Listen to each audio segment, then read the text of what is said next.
menimba ilmu beliau, Bapak Tuan Guru Haji Zaini Abdul Hanan. Mudah-mudahan beliau juga diberikan kesehatan oleh Allah Subhanahu wa taala. Tetap fit karena beliaulah motor dari pengajian-pengajian kita. Beliau membidangi ini, penjadwalan-penjadwalan, bahkan kalau kita lihat sekarang niki pembangunan juga nggih selalu dipercayakan kepada beliau untuk mengawasinya. Bahkan sekaligus untuk mengumpulkan pendanaannya. Nggih, mudah-mudahan beliau sehat walafiat serta panjang umur dan selalu memberikan ilmu-ilmunya kepada kita. Amin ya rabbal alamin. Para asatiz, ustazat, hadirin hadirat yang dimuliakan oleh Allah Subhanahu wa taala. Alhamdulillah, Ramadan sudah kita tapaki, kita jejaki. Sudah hari keberapa sekarang nggih? 9 nggih. Ada saudara-saudara kita yang sudah hari ke-10. Nggih. Artinya ini hari terakhir bagi mereka yang sudah 10 untuk menikmati bagian pertama, episode pertama dari Ramadan. Okay? Tapi sebenarnya bukan episode pertama sih. Ini adalah babak awal dari Ramadan. Okay. Babak awal dari Ramadan. Karena dalam sebuah hadis yang sering kita dengar, itu Ramadan dibagi menjadi 3. Atau Ramadan mempunyai 3 fase. Mempunyai 3 dimensi, 3 fase. Mempunyai 3 bagian. Yang pertama, awwaluhu rahmah katanya. Yang kedua, awsatuhu maghfirah. Yang ketiga, wa akhiruhu adqum minan nar. Terbebas dari api neraka. Masya Allah, tabarakallah. Bagaimana tidak? Allah mencurahkan seluruh rahmatnya di bulan Ramadan. Kalau kita cari makna rahmat nih itu sangat luas. Yang pertama, rahmat itu artinya kasih sayang. Yang kedua itu welas asih. Yang ketiga itu Ramadan artinya juga memberikan segala karunia. Bukan Ramadan. Rahmat itu artinya adalah mencurahkan karunia-Nya. Baik karunia yang berbentuk material, harta benda, maupun yang tidak bersifat material seperti kesehatan, kehidupan, kebahagiaan, rasa syukur dan sebagainya. Dan yang paling wajib kita syukuri dari rahmat Allah adalah nikmat-nikmat yang bersifat religi. Kita diberi iman, kita diberi kemampuan untuk memperkuat keislaman kita. Dan sekarang datang bulan Ramadan, rahmat Allah itu lebih tercurah lagi. Lebih dicurahkan. Oke, kita lihat di bulan Ramadan ini, Masya Allah, tabarakallah. Belum, masih 2 bulan Ramadan akan datang. Saking gegernya umat Islam, saking geger, sangat rindu ya dengan Ramadan. 2 bulan sebelumnya sudah terus berdoa, tidak pernah berhenti. Allahumma barik lana fi Sya'ban wa barik lana fi Allahumma barik lana fi Rajab wa Sya'ban wa ballighna Ramadan. Masya Allah. Jadi Ramadan ini bagi umat Islam sudah dirindukan. Maka ketika datang Ramadan, semua berbahagia. Semua berbahagia. Masjid yang biasanya 1 syab, 2 syab kata Profesor Oji, yang biasanya 2 syab, ya, ini Syafruddin dan Syafi'i katanya. Yang satunya azan dan qomat, yang satunya jadi imam, yang azan qomat langsung makmum. Itu Syafi'i jadi imam, yang azan qomat dan jadi makmum Syafruddin katanya. Beliau bilang gitu. Tapi karena datang bulan Ramadan umat Islam berbahagia, kita lihat. Tidak jarang masjid-masjid sampai masang terop, sampai masang tenda. Karena tidak cukup. Di perumahan tiang, ini perumahan tiang, begitu diumumkan puasa, langsung sehari sebelum puasa itu sudah pasang terop. Yang kira terop ini tempat buka puasa bersama.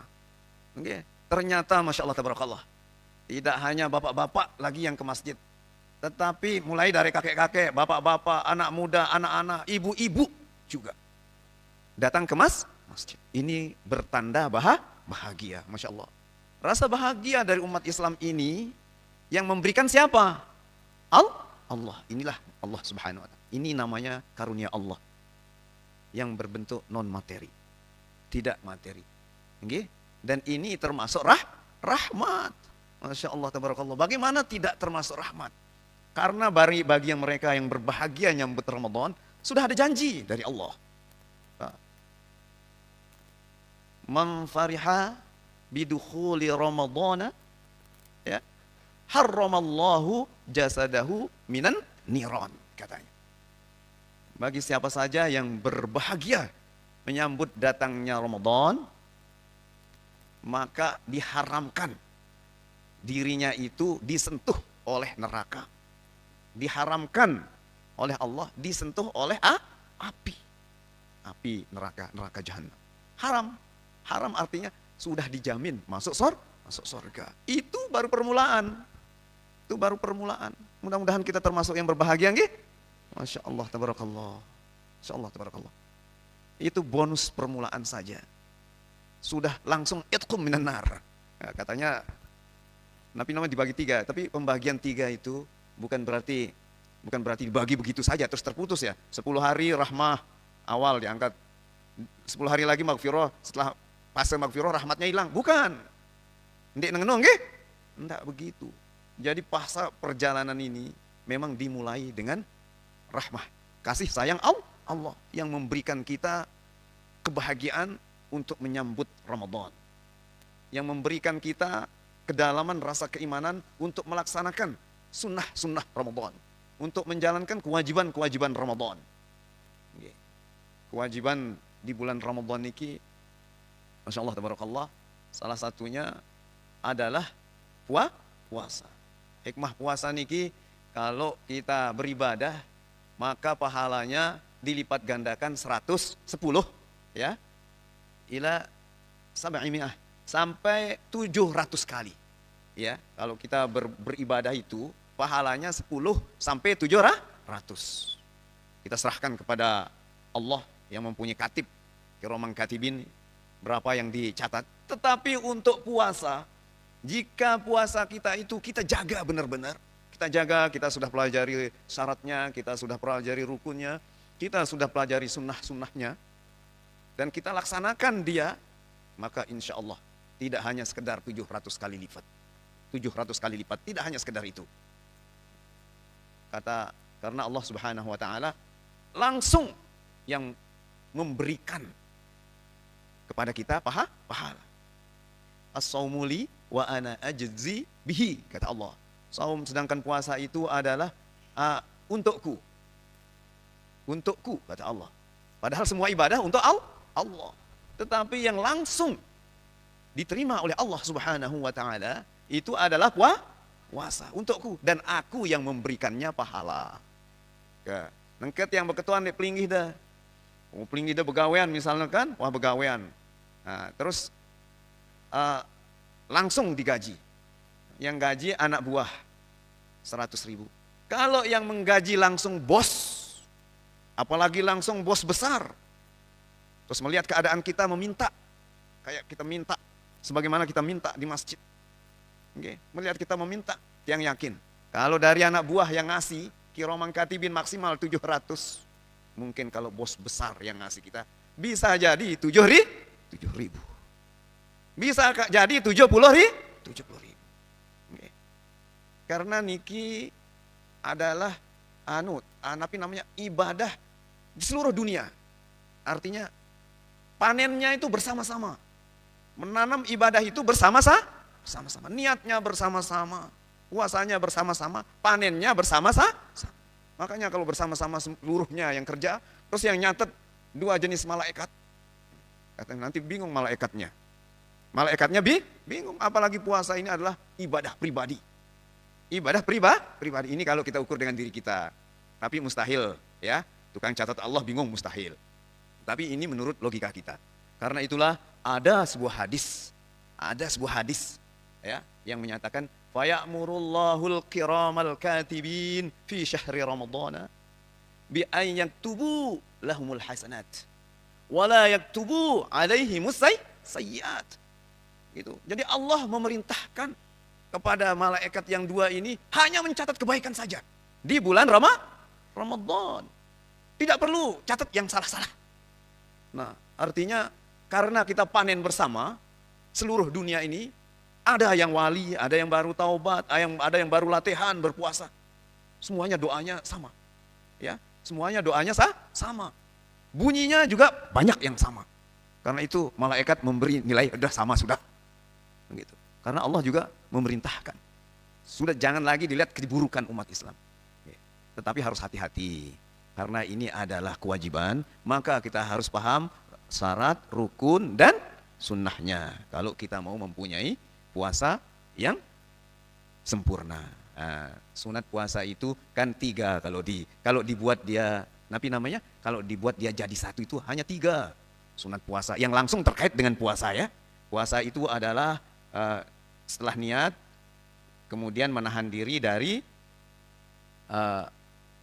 berbagai hal yang membatalkan puasa, dari terbit fajar sampai terbenam matahari. Nah, itu definisi puasa. Nah, terus sunat yang langsung terkait dengan puasa yang sangat dianjurkan oleh Rasulullah SAW itu ada 3. Yang pertama, becat-becat buka puasa. Tegeh na azan dengan langsung takjilul fitri, mempercepat buka puasa. Dende anu juluk nih, ndek man selesai ngoreng, baik aja aku gorengku buka puasa. Jangan ibu-ibu. Ya. Kalau masih goreng, ya ambil 1 buah korma, 3 buah korma, atau minum air putih, ya, atau minum teh yang manis-manis lah, yang manis-manis minum, makan. Itu batalin dulu puasanya sebagai sunat yang terkait langsung dengan puasa. Yang kedua, mengakhirkan sahur. Ada yang orang bilang, aduh, aku cukup, wah, si buka ini aku kudu sahur. Jadi dia mengabaikan sahur. Karena memang sahur itu tidak syarat, tidak rukun. Tetapi hanya sunnah. Nah, ini dia kurang dapat barokah. Karena Nabi mengajarkan inna fis sahur barokah. Di dalam sahur itu ada keberkahan. Keberkahan itu limpahan kebaikan artinya. Di dalam sahur itu ada berbagai macam limpahan kebaikan. Kenapa? Nabi saja sahur dia. Ngajarin kita sahur. Terus sahur niki dia suruh kita untuk mengakhirkannya. Ya, karena para nabi juga seluruhnya mengakhirkan sahur. Itulah sebabnya para ulama kadang-kadang kita dengar bekerengkengan. Tahu pelingkaran bekerengkengan? Berdebat. Akhir dengan makan sahur ini piran. Karena ingin dia benar-benar akhir makan sahur itu. Ada ulama mengatakan, ya makan sahur itu biar tidak terlalu repot-repot. Ya sebelum fajar itu 10 menit lah tahan. Namanya imsak. Ada imsak. Mami tiang lain, Tuan Guru Zainal Abidin Hashim, amun wah imsak ngenale anu niki masih ada iteng nginem langsung anu naita. Nabi arana dimarahi kita. Harus dijaga puasanya. Kayak begitu. Bahkan kadang-kadang sikat gigi harus sudah selesai. Kalau kita sikat gigi pakai odol. Sebelum imsak itu kita disuruh 5 menit apa sikat gigi 5 menit. Jadi kalau sudah imsak ada rasa-rasa odol, enggak apa-apa. Karena itu sisa dari kita beraktivitas sebelum puasa. Gitu maksudnya, maksud para ulama. Jadi imsak itu tujuannya untuk menjaga agar ketika kita masuk puasa itu kita sudah benar-benar plong. Di gigi enggak ada lagi tersisa. Di gigi enggak ada lagi daun lembain. Karena kita sudah sikat gigi. Dan sikat giginya pakai odol. Odolnya ketelen ke apa, enggak jadi masalah. Oke? Nah, begitu imsak, azan subuh sudah aman. Ada lagi ulama, enggak. Kita harus mengakhirkan sahur. Sahur itu berakhir ketika azan. Itu namanya fajar itu azan itu. Nah, itu ulama. Ya, ketika azan. Ya, sebenarnya hampir sepakat ulama. Semuanya di azan itu. Tapi ada yang ihtiyat namanya hati-hati. Ada yang menjaga kehati-hatian. Baik ngebang dan Allahu Akbar. Keri sesuap nesina. Ya, ampo jangan dek keruan sambal terasi. Ya, Allah Akbar lah tuna lanjutan. Baik wajarnya dengan ngebang mesian. Mumpun sambal terasi ngumbeng ngilangin. Baik sikat gigi mesi mumpun. Iya kan? Terus sikatnya dua odol ketelan odol nampuk. Wajarnya dengan ngebang. Nah ini harus hati-hati. Tapi hukum dasarnya adalah ketika jelas benang hitam dan benang putih artinya sudah fajar. Nah, ini harus tahu. Jadi mengakhirkan sahur. Terus si ketelu apa? Si ketelu ini. Si ketelu niki banyak terkait dengan psikologi seseorang. Keadaan mental seseorang. Disunatkan selama berpuasa tidak berkata kotor. Tidak berkata macam-macam. Bahkan ngobrol kesana kemari agar tidak dilakukan. Agar tidak dilakukan. Apalagi yang ngobrol suwe-suwe. Suwe-suwe begibah jirina. Ndek, begibah. Ndek na begibahin tetangga na bahe. Nggih, no politisi gibahin. Politisi. Ndek politisi presiden gibahin. Ndek na presiden gubernur gibahin. Nggih. Nah, ini harus hati-hati. Nggih. Nah, jadi sunat hukumnya menjaga pembicaraan. Sunat itu. Jadi sunat puasa itu ada 3. Yang paling berat sebenarnya adalah yang nomor 3. Dekena sunat legu sekat. Dekena sunat legu sekat. Sehingga para ulama ada sampai mengatakan ketimbang pada ngeraus beketuk keti alurang bin pada tinduk. Amun tinduk kan tinduk de ulah ngeraos. Jadi tinduk dengan puasa ini adalah ibadah. Amun dekna puasa, dekna ibadah. Amun dengan puasa tindukna ibadah. Kenapa jadi ibadah? Karena dia tidur pun sedang dalam keadaan berpuasa. Itu logika namanya adik-adik. Ya. Kenapa Nabi mengatakan orang tidur pun berpuasa? Itu karena beribadah. Karena di dalam tidur pun dia sedang dalam keadaan berpuasa. Insyaallah tabarakallah. Dan banyak sekali amal-amal yang diutamakan untuk untuk dilakukan. Ini semuanya merupakan rahmat dari Allah. Seperti Al-Quran misalnya. Nggih, Al-Quran.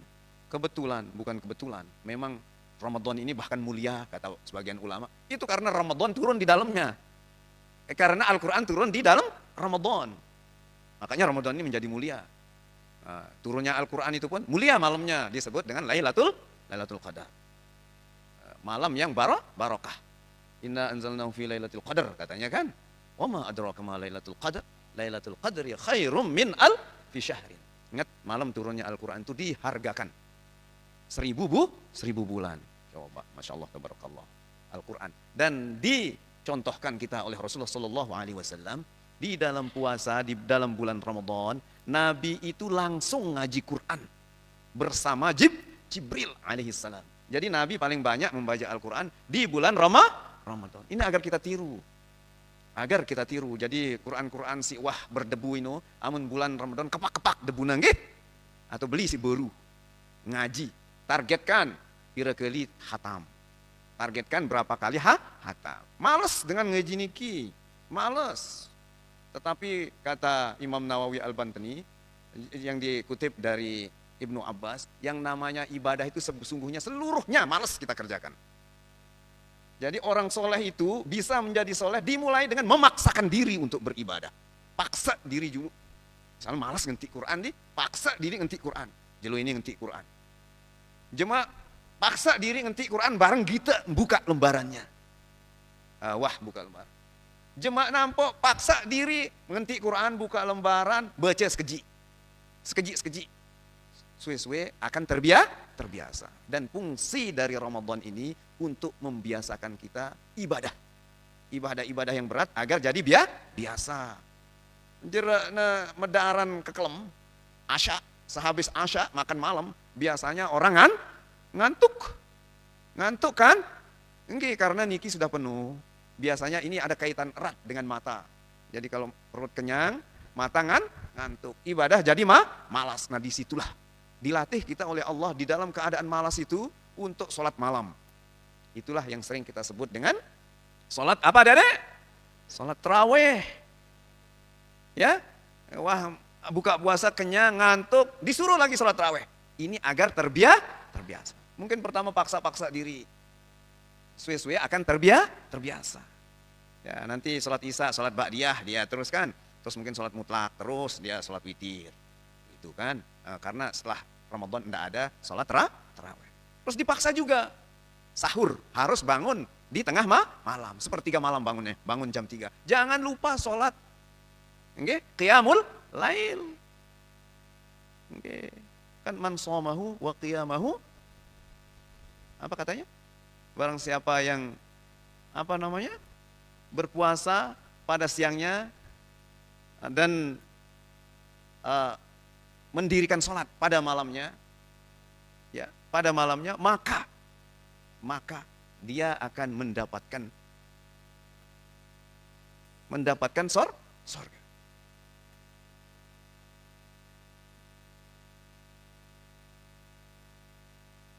Jadi kita mulai dari keterpaksaan. Lama-lama menjadi biasa. Nah, nikah sila. Maka dari itulah dikatakan sahur itu barokah. Kenapa? Karena sambil bangun makan sahur, kita sholat malam, qiyamul lail. Nah, inilah yang disebut dengan barokah. Barokah. Selanjutnya, kalau sudah kita laksanakan semuanya, banyak sekali janji Allah.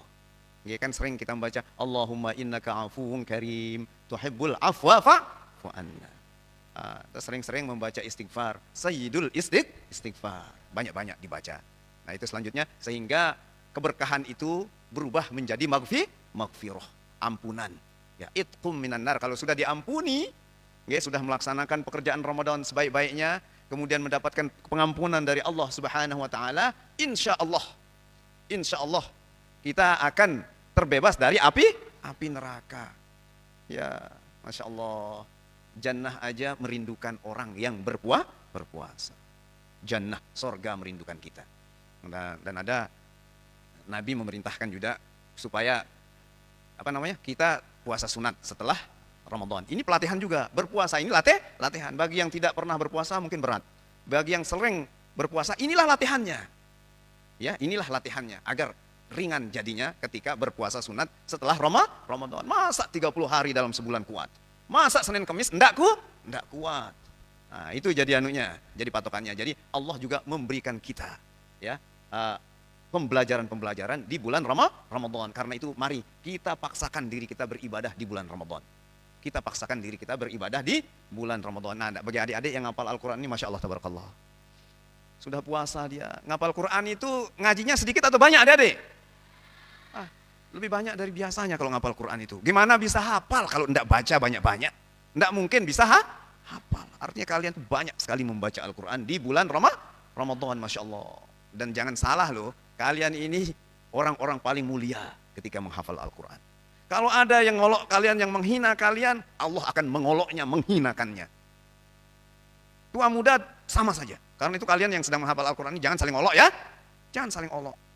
Ya, bahkan dikatakan di dalam sebuah hadis, man kana yarju liqa Allah, katanya barang siapa yang ingin bertemu dengan Allah, fal yukrim ahlahu, maka muliakanlah keluarganya. Terus bertanya sahabat, halillahi ahlun, katanya, apa Allah itu mempunyai keluarga? Naam, kata Nabi, naam, iya. Qil ya Rasulullah manhum, katanya. Mereka berkata, kemudian bertanya, siapa itu ya Rasulullah? Siapa keluarga Allah? Dijawab oleh Rasulullah, ahlullahu fid dunya alladzina yaqra'unal Qur'an. Ya, agak panjang hadisnya niki. Maksudnya keluarga Allah itu adalah mereka yang banyak menghafal Al-Qur'an. Maksudnya itu adalah penghafal Al-Qur'an. Di akhirnya dikatakan hamilul Qur'an. Ya, jadi orang menghafal Al-Qur'an itu, kalau orang mau bertemu dengan Allah, wajib menghormati orang menghafal Al-Qur'an tuh. Di akhir ayat ini dikatakan, tidak ada orang yang paling mulia di dunia ini, wahai Abu Hurairah. Tidak ada orang yang lebih mulia daripada penghafal Al-Qur'an, kecuali para nabi. Jadi kalian ini derajatnya itu paling mulia di seluruh dunia ini, kecuali para nabi. Nah, tapi tidak boleh sombong ya adik-adik ya. Nah, sombong itulah yang menjatuhkan kita. Masa jadi orang mulia sombong? Nggak boleh. Ya adik-adik ya, ini pada ikut ngapal Quran nggak yang cowok-cowok nih?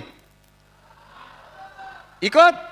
Masya Allah, tabarakallah, Masya Allah, tabarakallah. Ya, mudah-mudahan Allah Subhanahu Wa Taala mencurahkan rahmatnya kepada kita semua dan mencurahkan ampunannya kepada kita semua, sehingga kita semua dicintai, dirindukan oleh sorga. Mudah-mudahan kita yang hadir di sini diberikan oleh Allah Subhanahu Wa Taala sorga bighairi hisab dan ampunannya yang besar. Amin ya rabbal alamin. Yang rasa cukup, nggih. Jangan lupa mulai dari nanti sore itu ada acara prahadi namanya. Prahadi, ada pengajian, tapi tempatnya di Mataram. Nggih, tempatnya di Mataram. Kalau ibu-ibu bawa bapak-bapaknya, karena Mataram jauh. Kalau bapaknya nggak bisa ikut, ibu nggak usah pergi. Ya, disuruh oleh Maulana hataman Quran. Jadi sambil hataman lek Bali yang mendek demu lalu. Nggih? Nggih, sila yang dapat pergi silahkan hadir di sana karena diisi juga dengan pengajian. Nggih, jangan lupa bawa bekal, nggih. Takutnya panitianya belum siap. Nanti bikin nasi kotak, pelungguh ndak bawa apa-apa, ya bawain dirinya lah. Nggih, biar gampang. Itu namanya hati-hati juga, ihtiyat namanya. Walaupun sudah dipersiapkan kadang-kadang ya. Nasi di depan kita pun bukan rezeki kita, nggak dapat kita Bapak Ibu. Nggak dapat kita, apalagi kalau pelungguh merek tiang di tegahna besrosoan dengan mundur itu. Nggih? Ya biarinlah. Saudara-saudara dulu tahu-tahu mundur teparan tanah asobahna luwean. Tahu-tahu sisana buek. Kerisidut kan cepiring doang. Nggih? Nah, agar tidak begitu, sila juang diri. Ya adik-adik yang mau hadir juga bawakan dirinya. Ya, kalau ndak bawa nasi kaput, ya bawalah kue-kue yang mengenyangkan. Agar sampai di sana buka puasanya sudah tenang, cukup makan kue nanti pulangnya makan. Nah, gitu kan, agar tidak terlalu ngantuk juga. Ya, hadir nggih? Nah, nanti insya Allah tanggal 7 puncaknya di sini. Puncaknya di tempat ini. Nanti ya mudah-mudahan kita semua diberi kesehatan oleh Allah Subhanahu Wa Taala dan melaksanakan merayakan sebagai tanda syukur kita kepada Allah Subhanahu Wa Taala kelahiran organisasi kita yang kita sebut dengan hari jadi Nahdlatul Wathon. Adik-adik saya mau tanya nih sebelum kita akhiri. Nahdlatul Wathon itu lahir tanggal berapa? Ya, sebenarnya tanggal 1 Maret. Ya. Tanggal 1 Maret itu intinya. Tetapi kita akan beracara tanggal 7. Ya, tanggal 7-nya insya Allah mari kita ramaikan bersama. Mudah-mudahan Allah Subhanahu Wa Taala menjadikan pertemuan kita sebagai silaturahmi yang besar. Nggih. Silaturahmi dendek di bulan puasa. Sangat dimuliakan oleh Allah Subhanahu Wa Taala, sangat dianjurkan untuk bersilaturahmi, apalagi di bulan puasa. Nggih. Yang rasa nikah yang bisa yang sampaikan, mohon maaf yang sebesar-besarnya jika ada hal yang salah atau kelupaan disebutkan. Wallahul muwaffiq wal hadi ila sabilir rasyad. Wassalamualaikum warahmatullahi wabarakatuh.